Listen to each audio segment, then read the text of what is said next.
તો સુરતની વાત કરીશું। સુરતની અંદરથી જ્યારે લોન આપવાના બહાને પ્રોસેસિંગ પેટે રૂપિયા મેળવી લઈ લોકોને લોન કરાવી આપી ફ્રોડ કરનાર કોલ સેન્ટરનો પર્દાફાશ થયો છે। 28 જાન્યુઆરીના રોજ પર્વત પાટિયા સિટાડેલ કોમ્પ્લેક્સમાં દરોડા પાડીને ચૌહાણ બ્રધર અને EPIC ફાઇનાન્શિયલ સર્વિસ નામની ઓફિસમાં દરોડો કરવામાં આવ્યો, જ્યારે પોલીસ દ્વારા પ્રવીણ ચૌહાણની ધરપકડ કરવામાં આવી અને નમન ચૌહાણ વોન્ટેડ જાહેર થયું છે।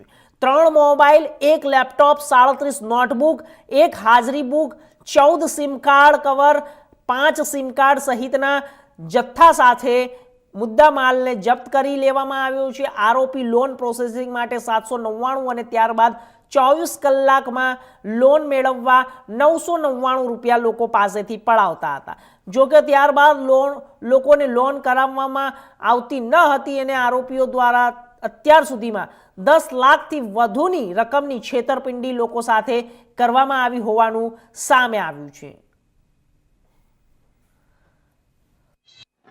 સુરત શહેર સાયબર ક્રાઇમ સેલ દ્વારા ગઈકાલે એક પર્વત પાટિયા ખાતે એક રેડ કરવામાં આવી હતી, જેમાં એપિક ફાઇનાન્શિયલ સર્વિસ નામની એક ઓફિસ ચાલતી હતી, જેમાં અમે લોકોને બાતમી મળી હતી કે ત્યાં એ લોકો લોન મળી જશે 1 થી 2 દિવસમાં એવી ખોટી લાલચ આપી લોનની પ્રોસેસિંગ ફી લઈ લેતા હતા કસ્ટમર્સ પાસેથી અને એમને લોનની પ્રોસેસિંગ નહીં કરતા હતા। એવી રીતે બાતમી મળતા અમે લોકો ત્યારે જ્યાં રેડ કરી તો ત્યાં એક સંચાલક અને એના સિવાય 6 ટેલિકોલર્સ ત્યાંથી મળી આવ્યા અને પૂછપરછ કરતા, તપાસ કરતા અને તમામ ડોક્યુમેન્ટ જોતા ખબર પડી કે એ લોકો 5 થી 5 લાખ રૂપિયા જેટલાની લોનની વિશ્વાસ આપતા હતા કે 1 થી 2 દિવસમાં ઝડપથી અમે લોકોએ પ્રોસેસ કરાવી દઈશું અને એવી વિશ્વાસ આપીને સામેવાળાથી 799 અને 999 રૂપીઝ લોન પ્રોસેસિંગ ફીના નામે લઈ લેતા હતા અને પછી એમની લોન નથી પ્રોસેસ કરાવતા હતા।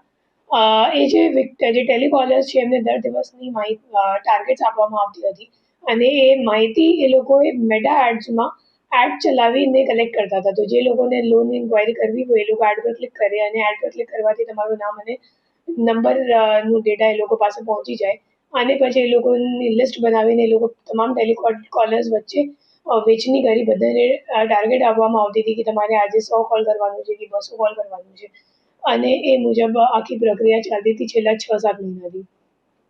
કેટલા આરોપી મળી? અત્યારે એક જ આરોપી પકડાયો છે અને બીજો જે આરોપી છે એ હાલ નાસ્તો કરતો છે। જે આરોપી છે એનું શું રોલ છે? બેઝિકલી જે આરોપી છે એ અગાઉ એક જગ્યા કામ કરેલું છે અને એને ખબર પડી ગઈ કે કેવી રીતે